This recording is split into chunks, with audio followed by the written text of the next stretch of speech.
오늘 우리가 고린도후서 13장 5절에서 8절 말씀을 읽었습니다. 아시는 것처럼 고린도후서는 사도 바울이 고린도 교회에게 두 번째 보낸 서신입니다.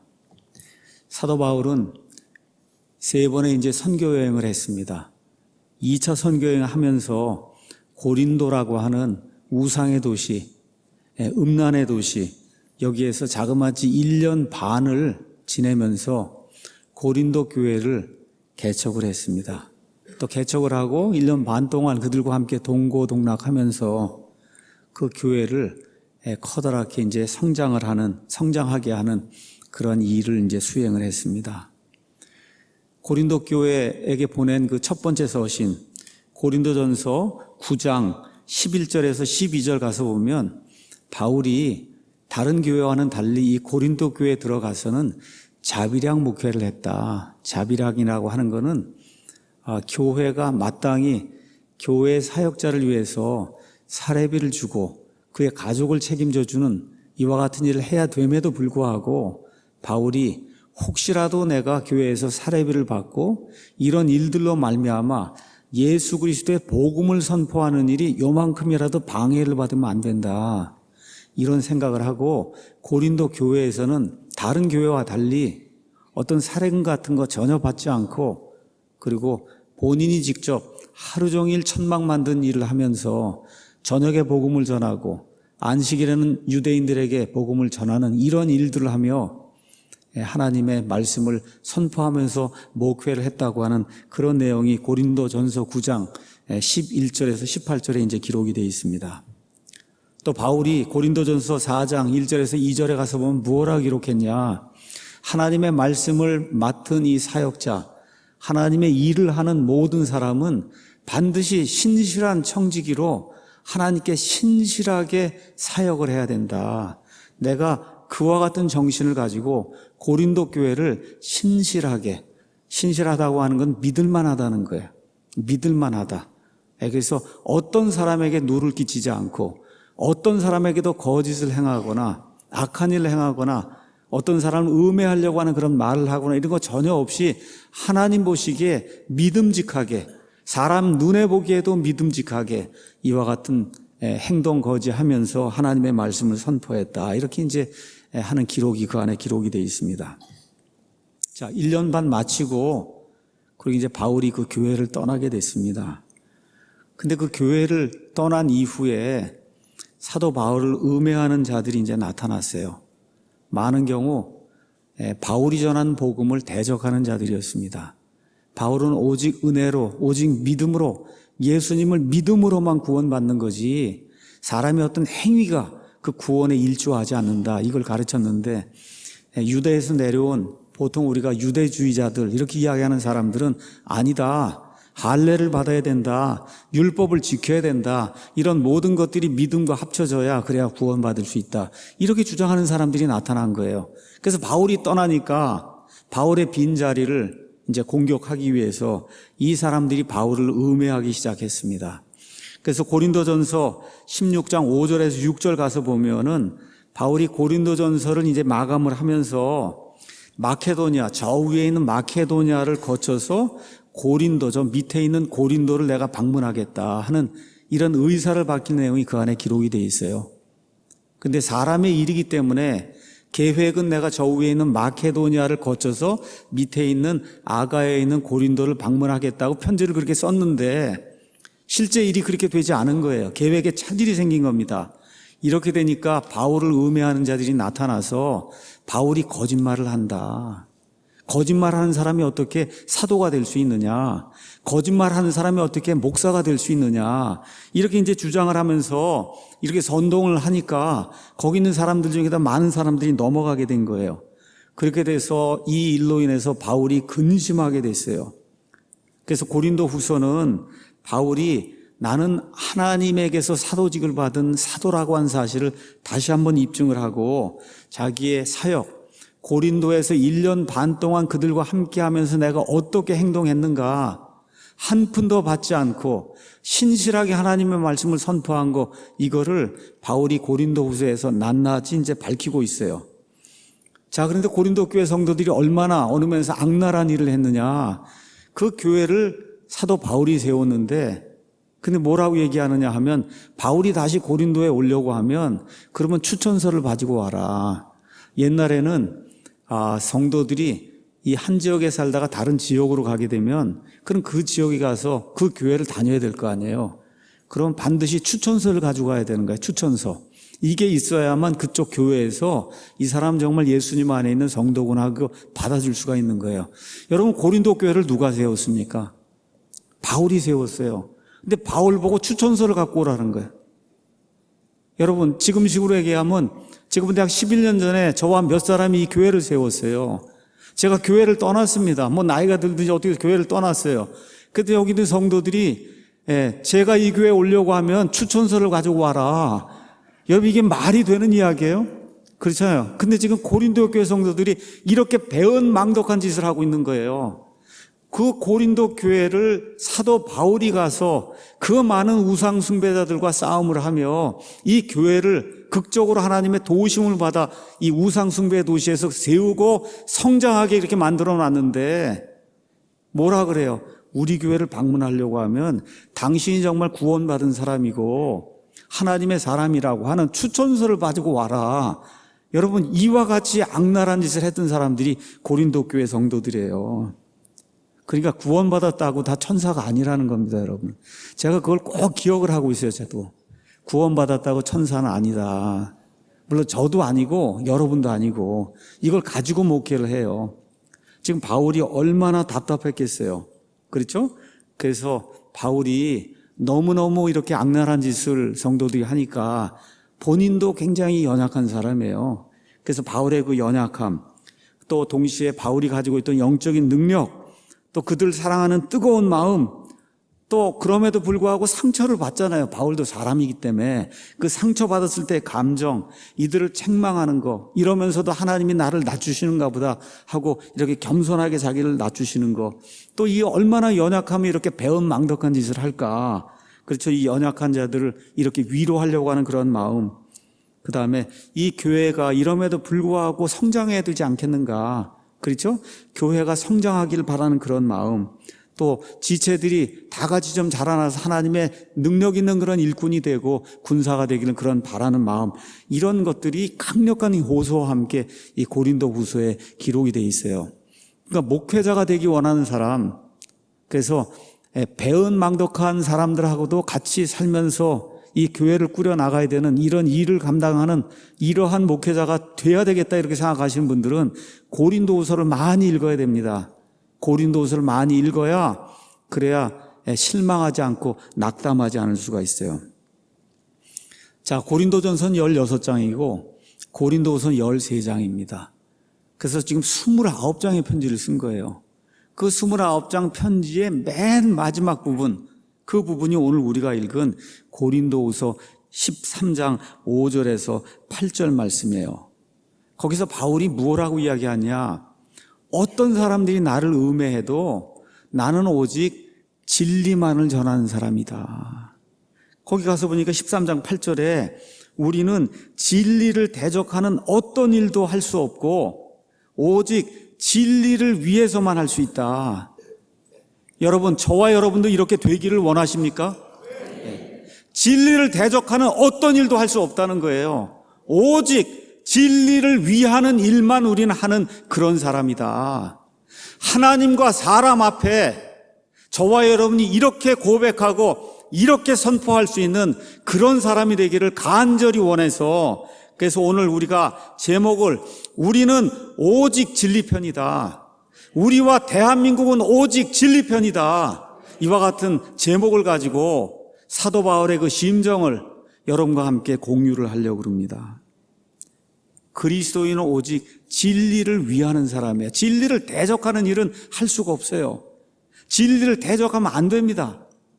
사람이기 때문에 100% 그렇게 할 수 없어요. 그건 이해가 됩니다.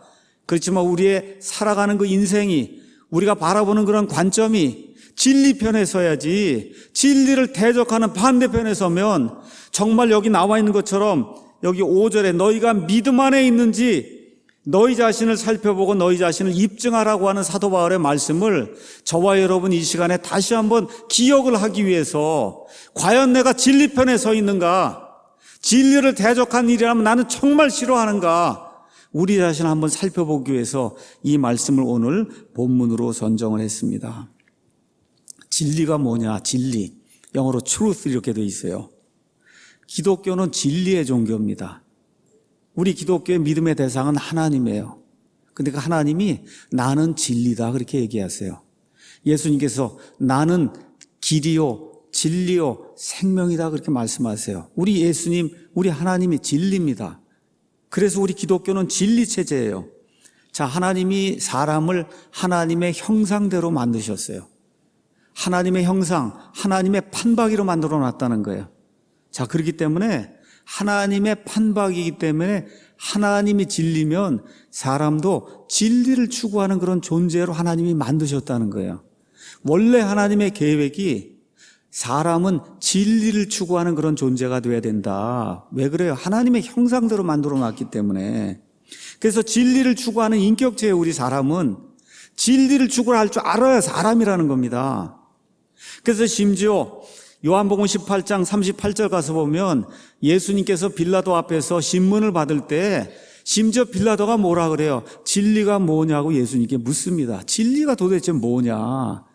그 진리를 알지 못했기 때문에 결국 빌라도는 심판을 받을 수밖에 없었어요.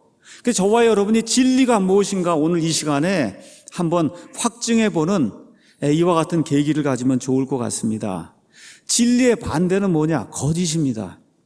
그렇죠, 여러분? 진리의 반대는 거짓이에요. 요한복음 8장 44절에 가서 보니까 우리 예수님께서 뭐라고 말씀하시느냐? 너희 아비는 마귀인데 마귀는 거짓의 아버지라 그랬어요.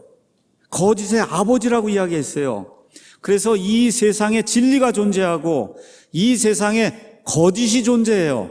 왜 그러냐? 지금 이 세상이 하나님께서 만드신 이래로 하나님이 마귀가 활동할 수 있도록 잠정적으로 허용을 하셨기 때문에 지금 하나님과 마귀의 이와 같은 전투가 이루어지고 있는 이와 같은 전투장이 바로 이 세상이고, 그렇기 때문에 이 세상에는 지금 이 시간 진리와 거짓이 서로 갈등을 일으키고, 그래서 이 세상에 두 부류의 사람이 있는 거예요. 진리를 추구하는 사람이 있고 거짓을 추구하는 사람이 있어요. 거짓에 빠져서 진리가 알지 못하는 그런 사람이 있다고 성경이 우리에게 이야기하고 있는 겁니다. 로마서 3장 4절 가서 보시면 하나님은 진실하시되 사람은 다 거짓말쟁이라 할지로다. 저와 여러분 태어나면서부터 죄인으로 태어나기 때문에 거짓말을 쫓고 거짓말을 할 수밖에 없는 그런 존재예요. 그런데 하나님의 은혜로 말미암아 성령님에 의해 저와 여러분이 하늘로부터 다시 태어나게 되면 저와 여러분 죄를 지을 수밖에 없는 존재임에도 불구하고 거짓을 버리고 진리를 추구하려고 노력하는 그런 사람이 돼야 된다고 성경이 저와 여러분에게 신신당부를 하고 있는 겁니다. 그래서 저와 여러분이 그리스도인이라고 이야기할 때는 참과 거짓을 구분할 줄 아는 사람이 돼야 된다는 거예요. 우리 성령님이 어떤 분이냐? 진리의 영이라고 이야기하고 있어요. 그 성령님이 우리 안에 들어가게 되면 그러면 어떤 일이 생겨요? 진리와 거짓이 우리 안에서 부딪혀갖고 갈등하는 일이 생기게 되고 참된 것을 쫓게 되고 진리를 추구하게 되고 거짓을 미워하고 거짓으로 선동하는 자들을 미워하는 일이 우리 가운데서 반드시 생길 수밖에 없다. 성경이 우리에게 그렇게 이야기하고 있는 겁니다. 자, 그럼 진리란 뭐냐? 진리. 사전의 정의는 이렇게 돼 있어요. 언제 어디서나 누구든지 승인할 수 있는 보편적인 법칙이나 사실이 진리라는 거예요. 언제 어디서나 아프리카에서도 그렇죠? 5,000년 전이든 지금이든 뭐 앞으로 100년이 지나든 그렇죠? 미국 사람에게든 한국 사람에게든 어디 어느 곳에서 언제라도 그렇죠? 누구나 승인할 수 있는 법칙이나 사실이 진리라는 거예요. 제가 오늘 여러분에게 그 진리를 한 14가지 정도로 일단 여러분에게 이제 설명을 하도록 하겠습니다. 첫 번째 진리는 뭐냐? 하나님이 계신다는 거예요. 맞습니까, 여러분? 하나님이 계세요. 히브리서 11장 6절에 하나님께 가는 자는 반드시 그분께서 계신 것과 그분께서 자기를 부지런히 찾는 자들에게 보상해 주시는 분이심을 어떻게 믿어야 하느니라. 믿어야 해요. 하나님이 계십니다. 여러분, 하나님은 창조가 될 수 없는 분이에요. 그런 분이 계세요. 그런 분이 창조해 놓은 세상이 저와 여러분이에요. 우리가 물건 만들 수 없잖아요. 이게 어떻게 만들 수 없는 거잖아요. 그렇죠? 그게 어떻게 이걸 만들어 놓으신 그런 분이 있다는 거예요. 그 하나님이 온 세상을 창조하셨다는 것이 두 번째 진리입니다. 우리가 만든 게 아닙니다, 여러분. 그냥 생긴 게 아니에요. 창세기 1장 1절에 나와 있는 것처럼 처음에 시간이 시작이 되면서 하나님께서 하늘과 땅과 우주 공간의 모든 것들을 만드셨다고 성경이 우리에게 이야기하고 있습니다. 이것이 두 번째 진리예요.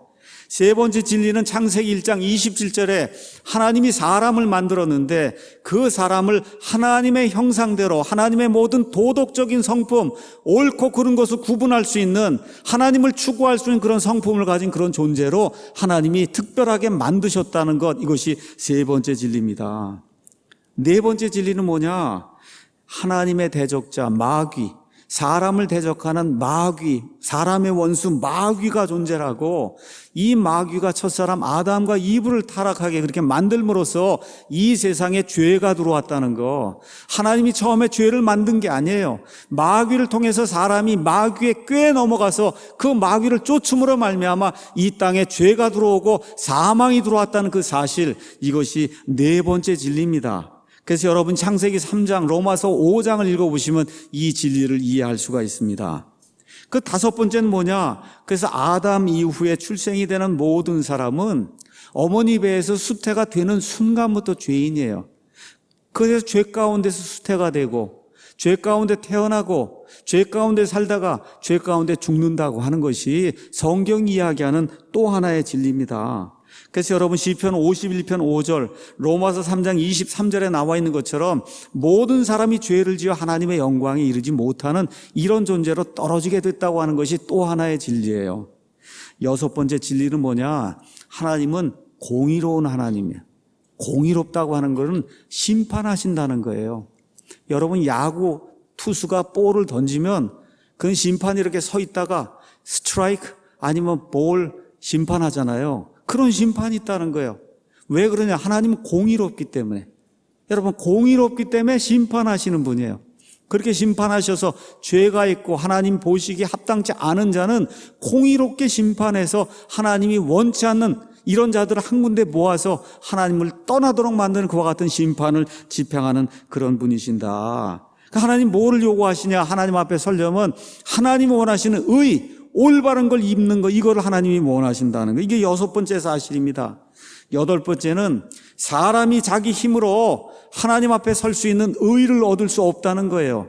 왜 그러냐? 하나님은 창조자시고 사람은 창조물이기 때문에 창조된 존재가 창조하신 우리 하나님의 그런 의를 자기 힘을 가지고 행위를 가지고 그와 같은 것을 이룰 수 없다는 것이 성경이 이야기하는 또 하나의 진리입니다. 그래서 로마서 8장 3절에 어떻게 기록이 되어 있냐? 여덟 번째 진리, 사람은 하나님의 후손이에요.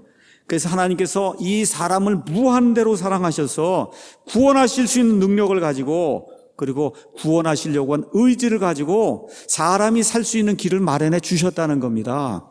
이게 성경이 이야기하는 또 하나의 진리예요. 자, 아홉 번째 진리는 뭐냐? 그 방법은 하나밖에 없다는 거예요. 왜 하나밖에 없어요? 진리이기 때문에 없는 겁니다. 여러분, 하나밖에 없어요. 무엇을 통해서 그 일이 이루어지냐? 사람을 통해서는 이 일이 이루어지지 않는 거예요. 그래서 어떻게 해요? 하나님께서 처녀 탄생을 통해 이 땅에 성육신 하셔서 사람의 몸을 입고 오시고 죄 없는 삶을 사시다가 십자가에서 죄 없는 상태로 죽으셨어요. 다 이루었다고 말씀하시며 피를 흘리는 그 순간에 이 세상 모든 사람의 죄를 예수님께서 자기 몸으로 지고 가신 거예요. 제거하셨어요. 그리고 사흘 만에 부활하셔서 오직 예수님을 통해서 그분을 믿는 믿음을 통해서 전적으로 하나님의 은혜로 우리가 구원을 받아 하나님 앞에 의롭게 설 수 있는 그 길을 하나님이 마련해 주셨다는 겁니다.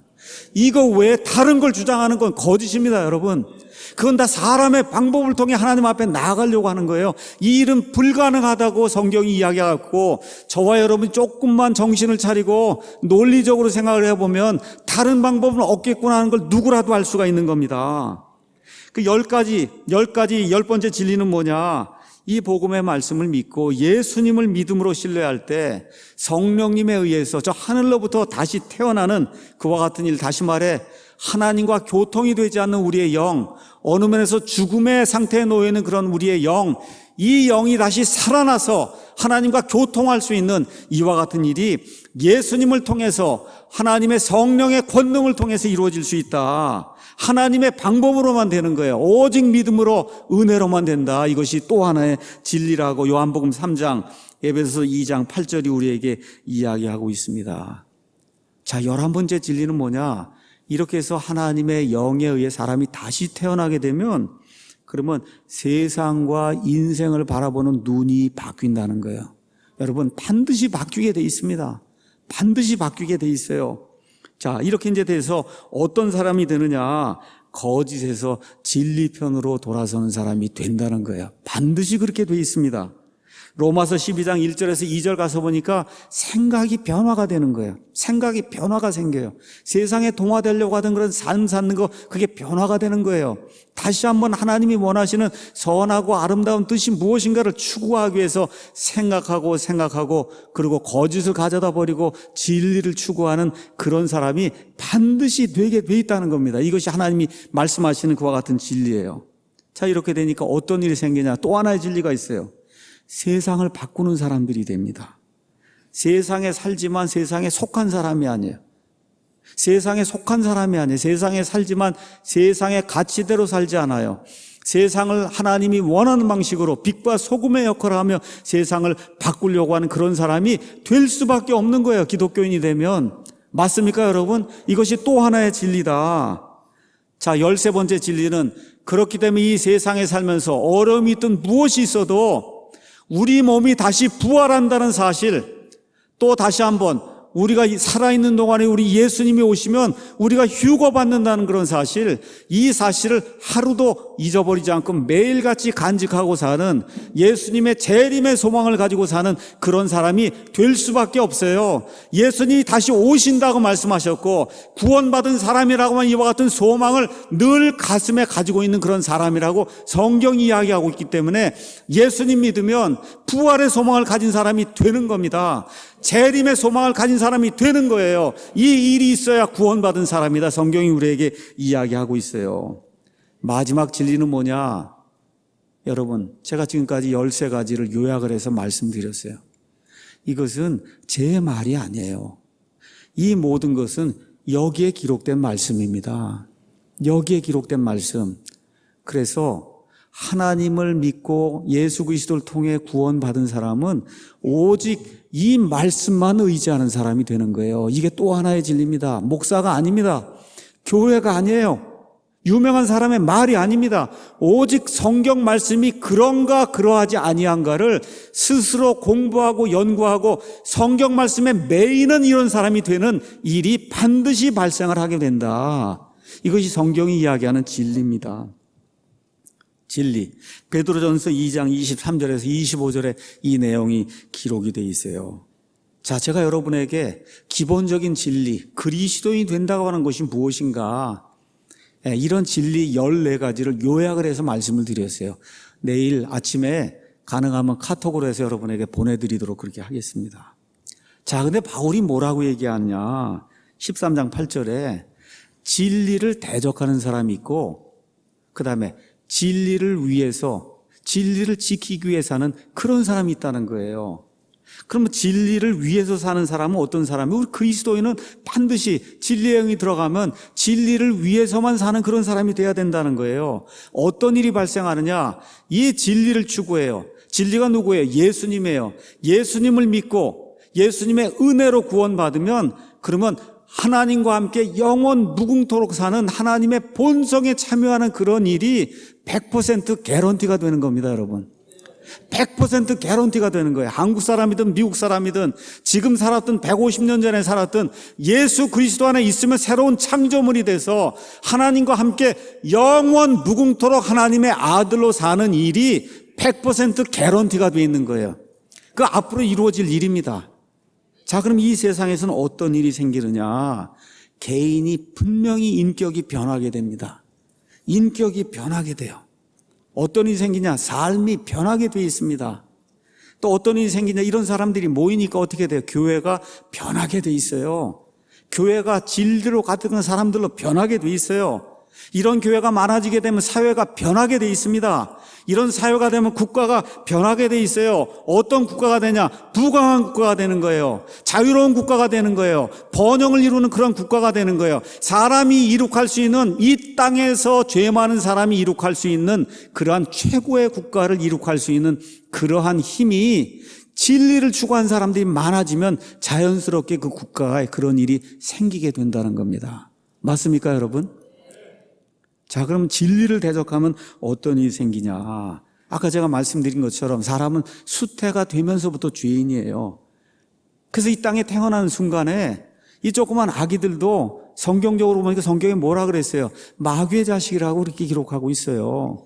태어나는 순간 하나님에 의해서 다시 거듭나기 전에는 다 마귀의 자식이다. 성경이 그렇게 이야기하고 있어요. 이 마귀에게 속하면 어떤 일이 생기냐? 진리를 이야기한다고 하는데 어떠한 진리냐? 아까 제가 말씀드린 절대적인 진리가 아니라 본인 생각에, 여러분 말이 이렇게 있으면은 이렇게 막아놓잖아요. 요 앞만 딱 보고 옆을 보면은 말이 왔다 갔다 해서 이거 앞으로 나가지 않게 이렇게 막아놓거든요. 이렇게 되는 사람이 되는 거예요. 구원받지 못하면 이렇게 되는 거예요. 자기 생각이 옳은 대로. 그래서 자기가 원하는 대로 이렇게만 보는 거예요. 이런 사람이 되는 겁니다. 자, 이렇게 되니까 어떤 일이 생기냐? 하나님이 없다 그래요. 성경에 뭐라고 기록이 되어 있어요? 하나님이 없다고 말하는 어리석은 자들이 있다. 여러분 이거 보면 알지 않습니까? 이게 어떻게 그냥 생길 수가 있어요? 다 창조자가 있어야 되고 만드는 그런 사람이 있어야 되는데, 그러면 어떻게 이 우주 공간에 있는 모든 별들과 사람이 그냥 생길 수가 있어요? 근데 이렇게 보거든요. 내 생각에는 아니야. 하나님이 없어. 이렇게 산다는 겁니다. 이런 일이 생기게 돼요. 하나님의 창조를 부인하게 됩니다. 하나님의 이 진리와 그 다음에 마귀의 이와 같은 거짓이 이 세상에서 갈등을 일으키고 있다는 거, 이거 자체를 보지 못해요. 마귀에게 사로잡혀 있기 때문에. 그래서 어떻게 됩니까? 자기 힘으로, 내 힘으로 한번 열심히 살아서 그래서 한번 좋은 사람이 돼서 천국을 가야 되겠다. 여러분, 그래서 이 세상에 좋은 사람이 많은 거예요. 좋은 사람이 굉장히 많습니다. 천주교인들 가운데, 불교도들 가운데 좋은 사람이 많아요. 그런데 성경이 뭐라고 얘기해요? 사람의 이 모든 의는 걸레 누더기와 같다. 하나님 보시기에 우리 자체가 깨끗하지 못한데 그 깨끗하지 못한 사람이 이루어놓은 그 행위, 그 의가 하나님이 받아줄 수 있는 그런 의가 아니라고 이야기하는 겁니다. 결국 어떻게 해요? 하나님을 무시하게 되고, 결국 어떻게 돼요? 거짓을 진실로 알고, 그래서 결국 거짓에 사로잡혀서, 그 거짓의 가장 큰 게 뭐예요? 마귀의 거짓말, 하나님이 없다는 말, 예수 그리스도의 단번 속죄 희생이 필요 없다고 하는 이런 말에 사로잡혀서 일생을 하나님을 부인하다가, 그래서 결국 어떻게 됩니까? 마귀와 함께, 그의 천사들과 함께 자기가 원하는 그 집을 향해서 가게 되는 거예요. 그런 일이 생기게 된다. 그래서 결국 마귀와 그의 천사들, 본인이 그렇게 원하던 이런 같은 부류의 사람들과 함께 하나님을 떠나서 하나님이 싫다고 얘기하고 하나님 부인했기 때문에, 그래서 하나님께서 공의롭게 그래 그러면 나 없는 데로 가라 하고 하나님이 한 군데로 모아놓아요. 그런 장소가 성경은 지옥이라고 이야기하고 있어요. 마태복음 22장에 원래 지옥은 하나님께서 죄를 지은 마귀와 그의 천사들을 위해서 예비해 놓은 그와 같은 장소인데, 사람들 가운데 하나님이 싫습니다 하니까 하나님이 그래 그러면 나 없는 데 가서 같이 살라고 하나님이 공의로 그렇게 만들어 놓은 그와 같은 지옥 불 속에 들어가는 일이 생기게 된다는 거예요. 이건 개인의 운명이에요. 근데 이런 사람들이 이 사회와 국가에 많아지게 되면 그럼 사회와 국가가 부패하고 사회와 국가가 멸망하게 됩니다. 왜 멸망하느냐? 거짓이 팽배하게 되면 그 사회와 국가가 지속이 될 수가 없어요. 거짓을 조장하는 사람들, 선동하는 사람들이 나타나면 그렇게 되면 선동에 빠져넘어서 결국은 이 국가와 사회가 멸망할 수밖에 없습니다. 제가 1년에 몇 차례 애국 설교를 해요. 6월에 6.25를 당해서 또 8월 15일이 있고 그렇죠? 이렇게 이제 해서 몇 차례 이제 설교를 하기 때문에 오늘 잠깐 이 애국의 달 8월이기 때문에 나라 이야기를 좀 하도록 하겠습니다. 우리가 이게 성경을 읽습니다. 그렇죠? 이 성경이 이 한영대역 성경으로 보면은 대충 얼마쯤 1900페이지 정도 돼요. 1900페이지. 이 1900페이지 가운데 1450페이지 정도가 구약입니다. 1450페이지. 그러니까 쉽게 얘기하면 전체 성경의 4분의 3이 구약이에요. 4분의 3이 구약. 저와 여러분이 구약을 왜 읽습니까, 이거? 한번 좀 생각을 해보셔요. 왜 구약을 읽느냐? 구약이 뭐냐 하고 제가 정의를 내려볼게요. 구약은 창세기 11장부터 맨 마지막 말라기 4장까지 전체 구약의 거의 99%가 무슨 이야기 하는 거냐? 여러분, 아브라함이라고 한 사람을 통해서 이스라엘 국가를 형성하는 그 얘기를 하는 거예요. 거기에 핵심이 뭐예요? 나라를 세우기 위해서 이집트에서 백성을 빼내는 일을 하는 거예요. 빼내는 일. 그래서 모세와 그 사람들이 나라를 세우는 일이 그 안에 기록이 돼 있고, 나라를 세우려면 그럼 어떻게 해요? 그 나라에 법이 있어야 되잖아요. 그래서 법을 주는 거예요. 하나님이 법을 이렇게 해서 나라를 지켜야 된다. 그리고선 땅을 이렇게 차지해야 되는, 국가가 되려면 땅이 있어야 되기 때문에 땅을 차지한 이야기가 그렇죠, 여호수아기에 나오는 거예요. 그 이후에 사사기, 그 다음에 열왕기, 상하 이거 넘어가면서 어떻게 해요? 이제 국가가 형성이 됐으니 지도자들이 나타나서, 그래서 60명, 70명의 이 재판관들과 왕들이 나타나서 국가를 통치해 나가는 거예요. 이 와중에 하나님께서 계속해서 일을 이루시면서 하나님은 메시아를 내려고 하는 그 계획을 이루어 가시고, 사람들 편에서는 계속해서 어떻게 해요? 왕들이 나타나고 재판관들이 나타나서 국가를 어떻게 유지해 나가느냐. 이 국가가 유지가 돼야 메시아가 올 거 아닙니까? 그렇죠? 그래서 한마디로 이야기하면 구약 성경은 뭘 얘기하냐? 국가를 세우고 국가를 어떻게 치리하는 그 일을 보여주고 있는 거예요. 맞습니까, 여러분? 그런 일들을 통해서 어떤 것들을 저와 여러분이 보느냐? 개인이든 통치자든 아니면 국가의 지도자들이든 이런 사람들이 하나님의 진리를 추구하려고 애쓰면 개인과 지도자와 치리자와 그 다음에 국가가 복을 받는다는 거예요. 그 얘기가 지금 구약 성경 전체가 이야기해주는 핵심입니다. 반대로 또 이야기하면 개인과 통치자와 지도자들이 하나님의 진리를 외면하고 마귀의 거짓을 추구하면 개인과 지도자와 국가가 멸망한다는 걸 보여주는 거예요. 이게 구약 성경의 핵심입니다, 여러분. 성경의 4분의 3이 그걸 이야기하는 거예요. 하나님의 진리를 추구하면 개인과 국가가 부흥하고 발전하고, 하나님의 진리를 버리고 마귀의 거짓말을 추구하면 결국 개인이든 국가든 멸망할 수밖에 없다는 내용이 여기 구약시대 4,000년 역사를 하나님이 요약해 놓은 이 안에 이렇게 간단하게 들어가 있는 겁니다. 그래서 성경을 읽으면서 그런 관점에서 성경을 읽어야 되는 거예요. 그래서 이 안에 기록된 모든 것은 우리의 배움을 위해 기록이 되었다. 이걸 저와 여러분이 기억을 해야 되는 겁니다. 지금부터 한 200년 전에 미국이 건국이 됐습니다. 미국을 건국한, 우리가 보통 건국의 아버지들, 영어로 Founding Fathers 이렇게 이야기하는데, 이 건국의 아버지들의 거의 다수, 그 당시에는 예수님 믿지 않는 그런 사람들이 없었어요. 건국의 아버지들의 대다수도 기독교인이에요. 이 사람들이 무엇을 받느냐? 기독교인인데 성경을 열심히 탐구했어요. 열심히 탐구한 결과 어떤 결론이 나오냐? 개인과 통치자와 치리자들이 하나님의 진리를 추구하려고 애를 쓰면 그 개인과 치리자 국가가 번영을 한다는 거, 이걸 발견하게 된 거예요.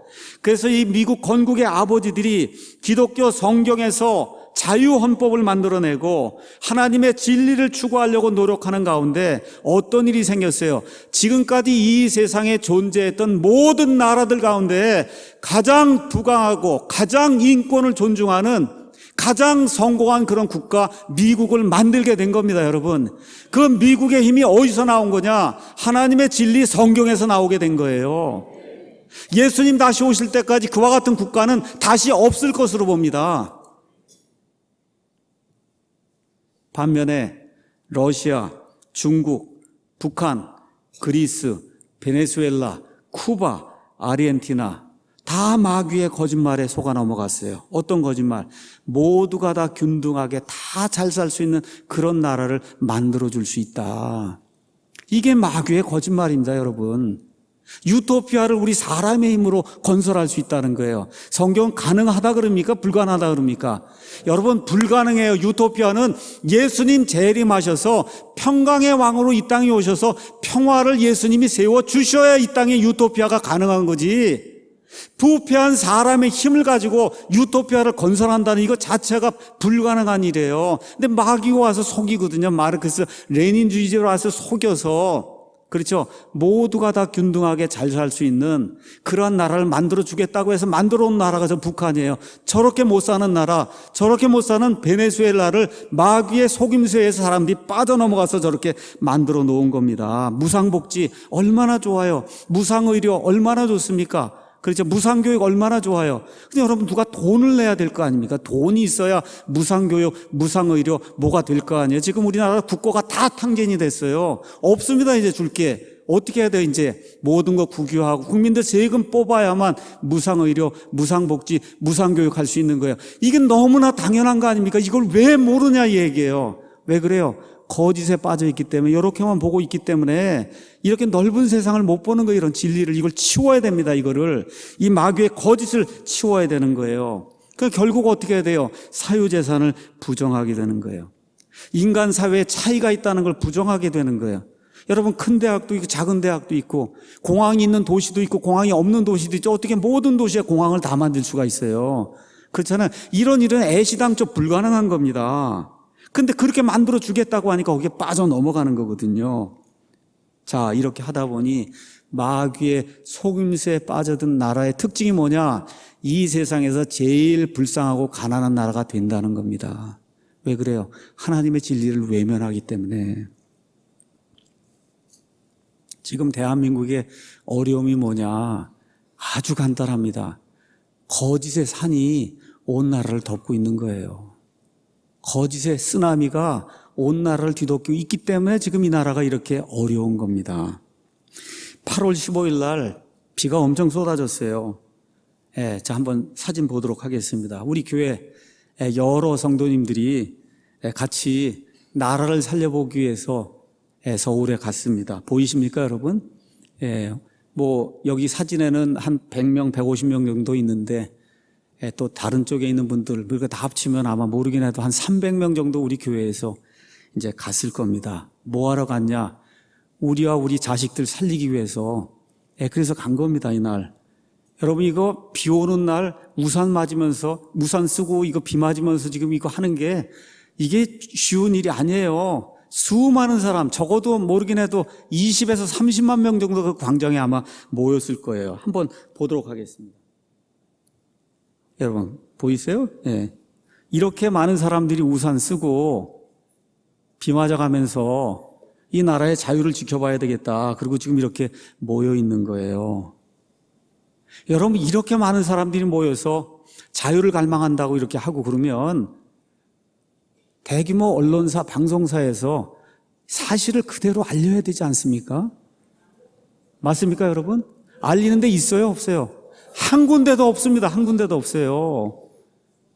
그리고는 요 밑에서 아베 뭐 반대한다고 하는 거 조금 모여있는 이 무리를 이쪽에서 저쪽으로 해서 지금 이 사람들이 다 찍히는 거거든요. 그걸 방송을 하면 저렇게 많이 나왔구나. 근데 나온 건 다 뭐하러 나온 거예요? 지금 이거 반대하러 나온 사람이 거의 다수인데 이걸 이렇게 해서 저쪽으로 찍어버리면 그러면 앞에는 아베 반대, 그리고 저 뒤는 이거 반대하러 나온 사람들이 하나로 뭉뚱그려서 이렇게 많은 사람들이 아베 반대하러 나왔다. 이런 방식으로 보도를 하니, 그러니까 아무것도 모르는 이런 텔레비전만 보는 국민들 거짓에 속아 넘어가서 그런가 보다 하고 넋을 놓게 되는 이런 일이 생기는 거예요. 이렇게 거짓말로 국민을 선동을 하고 진실을 보도하지 않기 때문에, 그렇기 때문에 이 나라가 지금 이렇게 어려움을 겪는 겁니다. 언론이 정신을 차리고 방송 매체가 정신을 차리고 사실을 있는 그대로 홍콩에서 지금 저렇게 대규모 시위가 일어나고 있는데 온 세계가 사실을 보도하고 있잖아요. 그렇게 되니까 지금 중공이 꼼짝 못하고 있는 거예요. 이런 사실을 알려야 되는 거 아닙니까, 여러분? 있는 그대로 수십만이 나와서 저렇게 비 맞아가면서 나라를 지키기 위해서 애를 쓰고 있는 이런 사실을 알려야 되는데 알리지 않고 오히려 반대로 선동 조작을 하고 있기 때문에 이 나라가 이렇게 어려운 겁니다. 근데 답답한 것은 뭐냐, 진리의 영이 들어갔다고 하는 그리스도인들도 목사들도 그게 사실인 줄 알고 거기에 다 빠져넘어가서 공영방송을 지금 보고 있는 겁니다. 나라가 이 지경이 됐기 때문에 그래서 이 나라에 지금 희망이 없는 거예요. 이 거짓의 산을 부수지 않으면 이 나라가 헤어나올 수가 없습니다. 여러분, 1945년 8월 15일 미국이 원자폭탄 2개를 그 전에 떨어뜨려서 결국은 일본이 이제 항복을 해서 우리나라가 일제 식민지에서 해방이 됐습니다. 그러고 나서 정확하게 1948년 8월 15일 이승만 대통령이 자유 대한민국을 건국을 했어요. 맞습니까, 여러분? 근데 이 나라에 얼마나 거짓말이 넘치는지 1948년 8월 15일 건국된 거 이것도 부인하는 사람들이 엄청나게 많은 겁니다. 뭐라 그래? 1919년에 뭐 나라가 건국이 됐다. 이렇게 거짓말을 하는 거예요. 자, 이거 한번 보도록 하겠습니다. 이게 뭐냐? 미국의 뉴욕타임즈. 가장 유명하다는 그 신문 아시죠? 뉴욕타임즈 이게 몇 년 몇 월이냐 여기 가서 보시면 1948년 8월 15일 이렇게 기록된 거 보이시죠? 8월 15일에 뭐라고 기록이 되어 있냐? 한국이 공화국으로 창립이 되었다.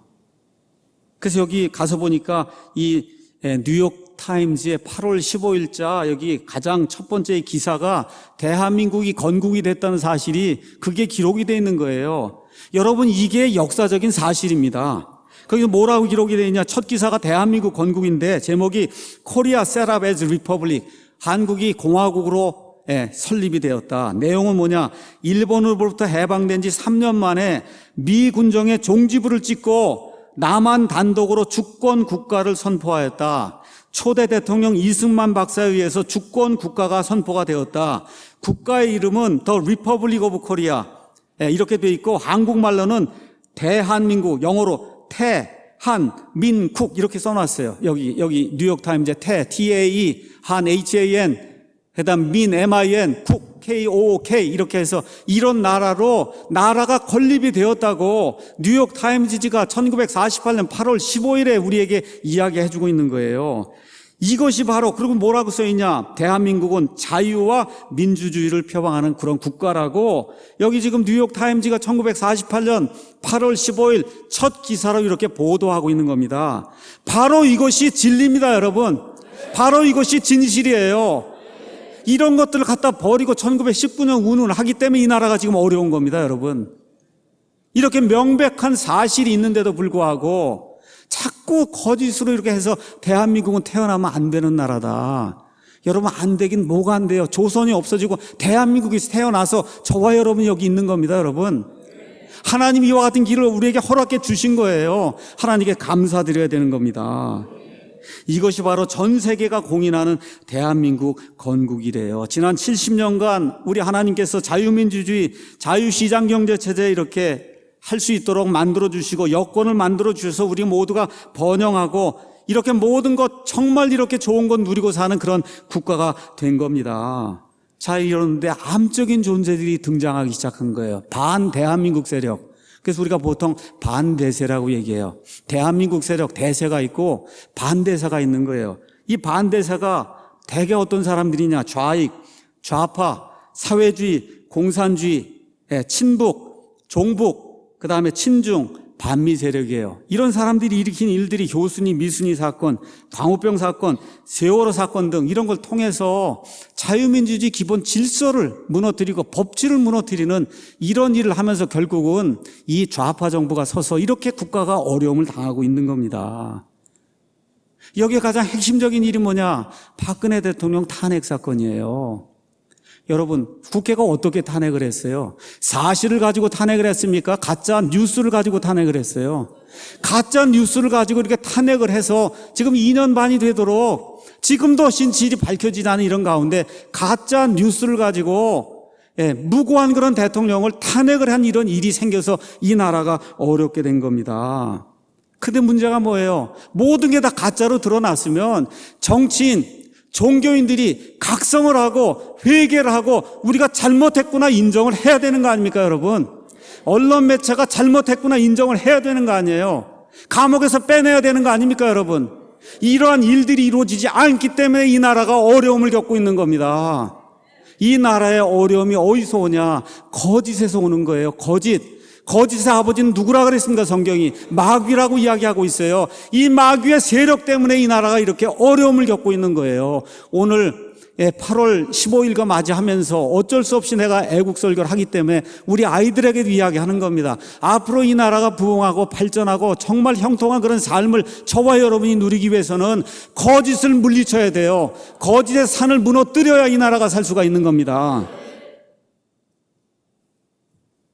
삼복도에 지금 갇혀있는 박근혜 전 대통령과 그 정부의 많은 고위직 관료들, 우리가 한번 생각을 해봐야 되는 거예요. 왜 이 사람들이 거기에 지금 들어가 있는가? 진실을 말하는 사람이 없어요. 그래서 이 나라가 이렇게 어려운 겁니다. 구약성에 가서 보니까 성경이 뭐라고 이야기하냐? 이렇게 진실을 쫓지 않고 거짓을 쫓는 이러한 개인과 국민에게는 미래가 없다는 겁니다, 여러분. 이스라엘이 왜 망했어요? 유다 왕국이 왜 망했어요? 예수님 당시에 유다가 왜 망했습니까? 왜 망했어요? 진리가 되시는 예수님이 오셨는데 진리를 거부하고 마귀를 쫓다가 마귀의 거짓말들을 외치는 것과 같은 거짓 목사들, 거짓 대언자들 때문에 국민들이 거기에 넘어가서 결국은 국가가 멸망하는 일이 생겼다고 우리 성경이 우리에게 이야기해주고 있는 겁니다. 그래서 저와 여러분이 진리의 영을 받은 그리스도인이라고 하면 거짓을 깨트리기 위해 하나님께 간절히 기도해야 되는 겁니다. 아버지, 이 나라를 뒤덮고 있는 이 거짓의 영을 하나님께서 치워주시기 바랍니다 하고 저와 여러분이 하나님께 간절히 기도해야 되는 겁니다. 이사야서 5장에 가서 보니까 국가가 멸망하는 때 일어나는 일이 이렇게 표현이 되어 있어요. 5장 20절에 악을 선하다 하며 선을 악하다 하고 어둠으로 빛을 삼으며 빛으로 어둠을 삼고 쓴 것으로 단 것을 삼으며 단 것으로 쓴 것을 삼는 자들에게 화가 있을지어다. 자기 눈에 지혜로운 자들과 자기가 보기에 분별이 있는 자들에게 화가 있을지어다. 지금 시기로 하면 좌익들이에요, 좌익들. 자기 눈에 보기에 올바른 것 같고 유토피아를 꿈꿀 수 있다고 이야기하는데 거짓말입니다, 여러분. 인간의 힘으로 이거 부족 안 되는 겁니다. 이러한 거짓이 나라를 뒤엎게 될 때는 나라가 멸망한다고 성경이 우리에게 이야기하고 있는 거예요. 자, 그럼 오늘 바울이 진리를 추구한 사람이 돼야 된다, 진리를 대적하면 안 된다라고 이야기하면서 어떠한 걸 우리에게 가르쳐주고 있느냐. 5절에 너희가 믿음 안에 있는지 너희 자신을 살펴보고 너희 자신을 입증을 해야 된다. 우리 그리스도인들이 정말 예수님 믿는 사람들이냐 아니냐, 이거를 정말 다시 한번 확인을 해봐야 된다는 거예요. 교회에서 남을 정죄하는 그런 사람들 많은데 결국 살펴보면 그 사람 자체가 정죄받을 그런 대상이라는 겁니다. 그러니까 저와 여러분 이걸 기억을 하고 정말 우리가 믿음 안에 있는가. 바울이 권고하는 내용, 첫 번째, 진짜 구원받은 사람이냐, 믿음 안에 있느냐. 첫째, 성령님이 너희 안에 계시느냐. 성령님이 진리의 영인데 저와 여러분이 진리를 추구하는 그런 방향으로 나가고 있느냐, 지금 이 시간에 확인을 한번 해봐야 된다는 거예요. 거기에 특징이 뭐냐? 교회의 형제들, 자매들을 사랑하고 교회를 사랑하는 그런 마음이 우리 가운데 있느냐 말이에요. 교회 오면 불평불만만 하고 이렇게 되면 아니라는 겁니다, 이게. 세 번째, 예수 그리스도의 열매가 우리 삶 속에서 나오냔 말이에요. 이걸 우리가 확증을 해봐야 된다는 겁니다. 우리의 언행이 올바른가? 하나님이 원하시는 그런 방향의 말이 나오는가? 네 번째, 세상을 이기고 구별된 삶을 저와 여러분이 진짜 살고 있는가? 이게 우리가 믿음 안에 있는지 우리 자신을 확증해보는 그와 같은 증거입니다. 자, 그래서 이렇게 되면 어떤 일이 생겨요? 진리를 추구하는 일이 생기게 된다는 거예요. 여기 나와 있는 믿음은 단순히 구원받은 것만 이야기하는 게 아니에요. 여러분, 하나님은 총체적인 진리를 우리에게 가르쳐주는 거예요. 창세기부터 요한계시록까지 나와 있는 하나님의 모든 교리, 이거를 추구하려고 노력하는 그런 사람이 돼야 되는 거예요.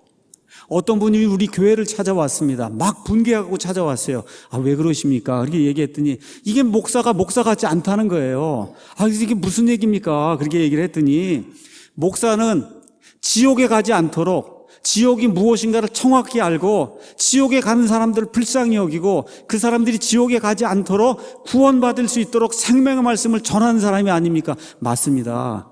그랬더니 그분이 뭐라고 이야기하느냐? 내가 보니까 이 나라의 목사들이 지옥이 있다고 믿는 목사가 거의 없는 것 같다.